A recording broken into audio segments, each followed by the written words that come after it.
Hi there, Mitch, the ultimate multi-instrumentalist. Oh, I can say that. Here, talking about the oboes, particularly for those who are taking method classes and stuff. Alright, so I'd like to talk about how to hold the instrument. So here's an oboe, and this is how I do. Well, okay. But you can't tell what the heck I'm doing here. So, probably left hand is a little bit less problem than right hand. And oboe is a very unnatural instrument that the thumb goes over here, index finger goes right there. And then still we have to turn this way and then put the entire weight of the instrument onto this thumb. And so it's very uncomfortable. What I do is my thumb is this way, not this way. And if you do this way, seems like this is good, but this causes a lot of problems actually later. Because as you turn, you're going to be doing this. Your wrist needs to be as straight as you can. So what I do is I put the thumb hook right here, right there on the nail, rather than the side of my thumb. Do you know what I'm saying? So like this. And then just move this thing a little bit this way. This is easier. And then I've seen this thing many times who do this, go like this, and then pushing this key right here, this side key, and not really closing this key and causing lots of problems. So your first finger, right hand first finger, should be away from this key. And there's a specific reason for that key later. And you're not going to use that key that often. So you shouldn't be touching that. So, do you see how I'm doing it? This right here. So, right on the nail, and probably like a nail in the flesh somewhere around there. That's where the thumb hook is going to go. Like that.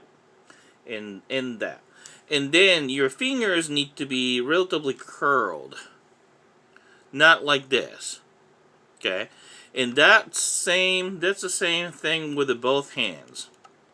And then naturally, on the left hand, so your thumb is going to be underneath this key. By the way, this is called an octave key, and more specifically, first octave key. This is second octave key on the side. So first octave key.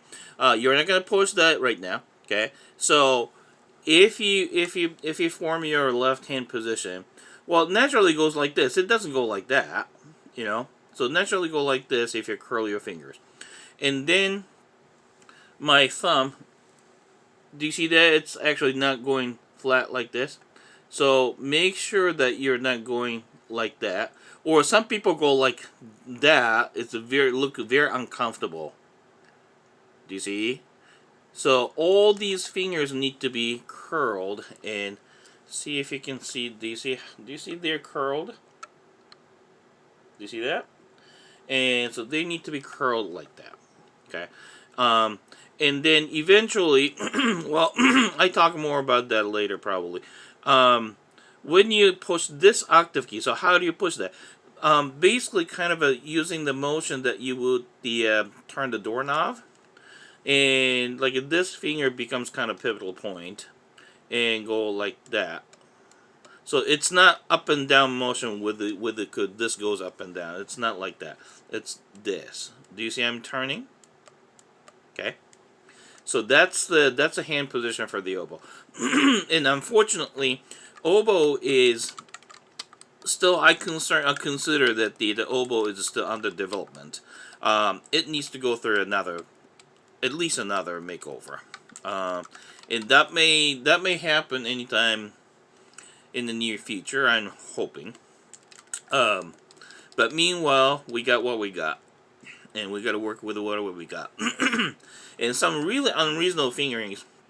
And if you teach your students, I wouldn't go too crazy about those fingerings, and leave the instruction of those difficult fingerings to some private instructors. I think it's a good idea to just leave that, and you as a band director or orchestra director shouldn't have to worry about it. Okay.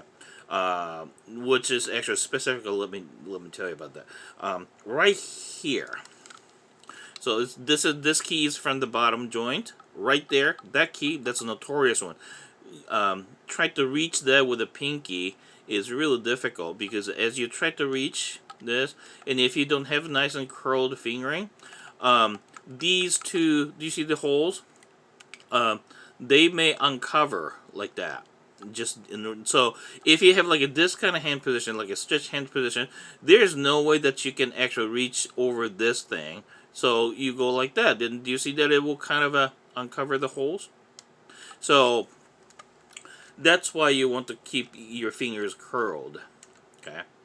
So you, and then also here we do this thing called half hole. Okay. And we do this kind of movement, and this needs to be slid like that, not lifting up and then replace. And I've seen many students actually learn, particularly when you close this thing, lift up and close like that. That's a very bad habit. So hopefully your students won't learn to do that. Okay? Alright, so that's how you hold the instrument. Okay, and this is Mitch, the ultimate multi-instrumentalist, signing off. Bye-bye.